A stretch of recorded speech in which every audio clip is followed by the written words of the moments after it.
All right, man. So Matt Hoffa done told Vlad TV that he's considering quitting his podcast to get back into the rap game. It's something that eats at him. It's something that he loves. He doesn't know how to stay away from it. He loves hip hop, and that's what he wants to do. And when he tells Vlad this, Vlad immediately is just like, "Hey, yo, wait, hold on, pump your brakes." I mean, you do realize, um, there's for one, the chance of you making it big in hip hop is dude, it's like a needle in a haystack. There are so many rappers, there are so many people trying to get on. It is just ridiculous. Number two, um, it's not a lot of money in this hip hop thing. It's just not a lot of money. You hear about the numbers people be getting and stuff like that, but there's a lot of things behind the scenes people just don't know. Trying to get that money, trying to get hot, trying to build a buzz to be able to get to that bread, to get to that money. But Matt Hoffa is like, look, man, it's not about the money. And Vlad TV, like, so when it comes to the podcast and the YouTube and all that, like, money's not a motivator. And he's like, no. Now, I understand that aspect, right? I understand that money is not everyone's motivator. Everybody's not thinking about, okay, if this doesn't go well, this doesn't go well, what I'm going to do in the future, this and that. Some people are just super passionate about certain things. Even with me, there's certain things about the business, about what I do. Like I'm drawing this picture right now, um, that I'll do, but I don't care for. I'll still get it done. I still handle business, but sometimes I may procrastinate because I don't care about it as much. I really love the drawing aspect. I love taking our time to draw. It calms me, it soothes me, it's relaxing, it's my thing. Now a guy like Matt Hoffa, he's saying like, look, man, I never really put any real energy towards the music. He said that he battle rapped, yeah, but he never really gave making music a shot. And he has a lot of music that he's just been sitting on, and he's just like, nah, man, I gotta try. You got some people that have that itch. It's just like you don't want to live your life woulda, coulda, shoulda, right? What if I gave it a shot? What if I tried? Some people talk about your age. And they were bringing up the point about Two Chains being older when he got it popping. And look, man, I would tell him to go for it. I was looking at some of the comments, and people in the comments was going, "Oh, dog and a man. Oh my god, Math Hoffa, his music really moves me. It moves me so much that when he turns it on, I walk into another barbershop." I mean, they were just going in on this dude. You know what I'm saying? Quit. I mean, don't quit your podcast. You're gonna be eating top ramen. They just going in on this guy, and I'm like, hey man, I root for the underdog. I root for people who, want to achieve their dream and, go against the odds to make that happen. Because you got a lot of people who don't have any dreams. You got a lot of people who don't try to do anything. They're the first to judge and laugh at other people, but they don't have anything going on themselves.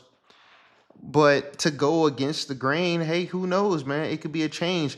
There's a lot of things that were never supposed to happen until it happened. Um, and but he said something in this interview he said it real quick, but I caught it. He said, yo, I'm tired of the backlash I be getting from people who say stuff on my podcast, but they act like I'm the one that said it when I didn't even say anything. Like, yo, man, maybe all that gossip stuff is just not for him. Maybe that getting up every day, have it. Cause look, man, this stuff looks easy. It looks like, oh, you just sit there and talk and you make money from talk. Dude, it's a lot.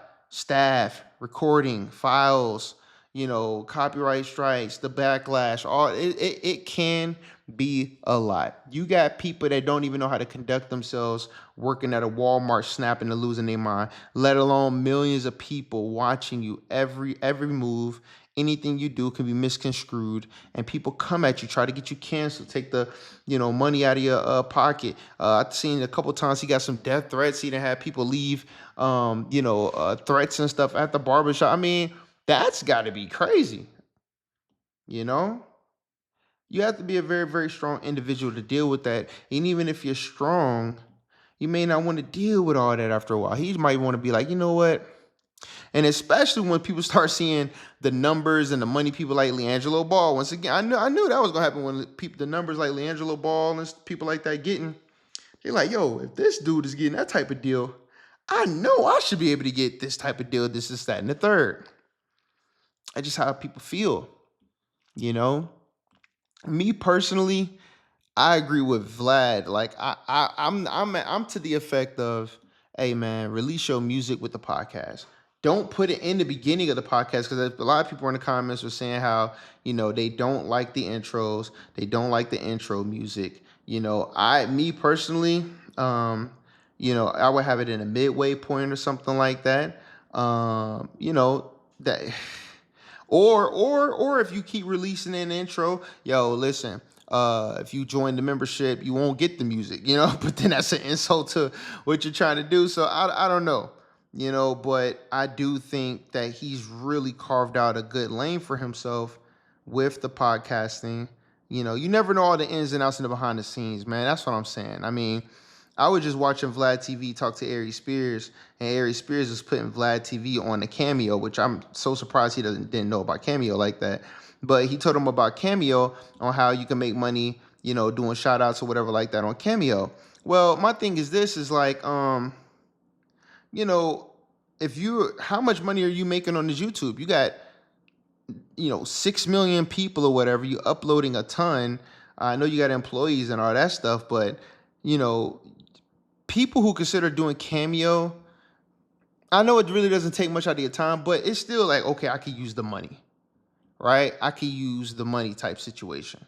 So, how are when you got 6 million subscribers and you upload as much as Vlad TV uploads, that begs to the question, what do those numbers look like?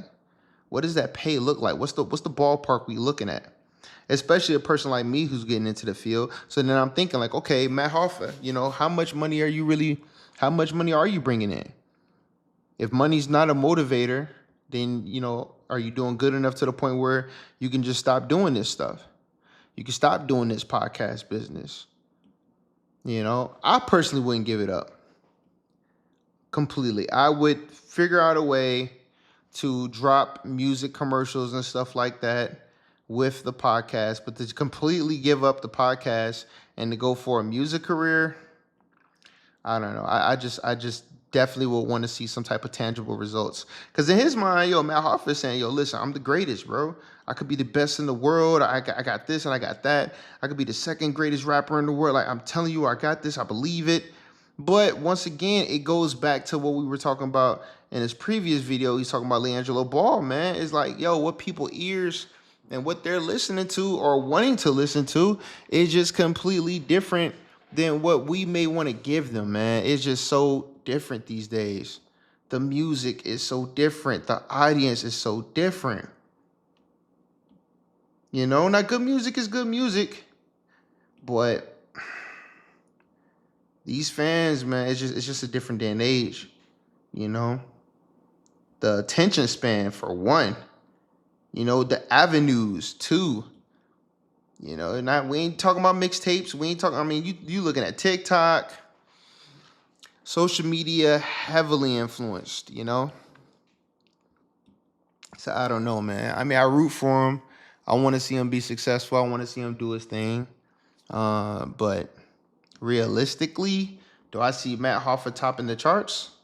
Hey, I'm not a betting man at all, but I don't see. Would I like to see it? Yes, because that would definitely be inspiration to a lot of people out there to, just go out there and give it a shot. But do I think it's gonna happen? No. But hey, I want to be wrong. Put it like that. I would like to be wrong. People in the comments, they are destroying my man, but that's what anything. You know how the trolls are. But y'all tell me what y'all think in the comments, man. I wouldn't quit doing what I'm doing to get back into music and get back into hip hop. Yes. I used to do music a long time ago. You won't be able to find anything online with it, more than likely anyway. But Yeah, I wouldn't. It just the music business is too grimy. It's too scammy. It's nothing's real. Everything is pay to play, man. You got to play to play in this game. Hip hop will pimp you out and leave you in the dust. And it boggles my mind how, you know, fixated I was on being a part of hip hop because I like music. I still love music to this day. I still make music here and there for different projects and stuff. But taking it on seriously, like, really trying to have a rap career and do this and that and be on the hook for, a few $1 million with this label and nah, man, I'm cool. No, I'm cool. You know? I'm not even saying I could actually even make it, but just actually even pursuing that, nah. Could I? Of course. Do I want to? F no. Like absolutely not. So you guys tell me what you think. Do you think Matt Hoffa should give up and just, go full time with the music? See what's popping, get it out there, get the ball rolling? Should he try to do both? Or should he just be like, man, if you don't just keep doing that podcast, bruh, ain't nobody trying to hear your music. You tell me what you think in the comments below. And I appreciate your time, man. Talk to you later.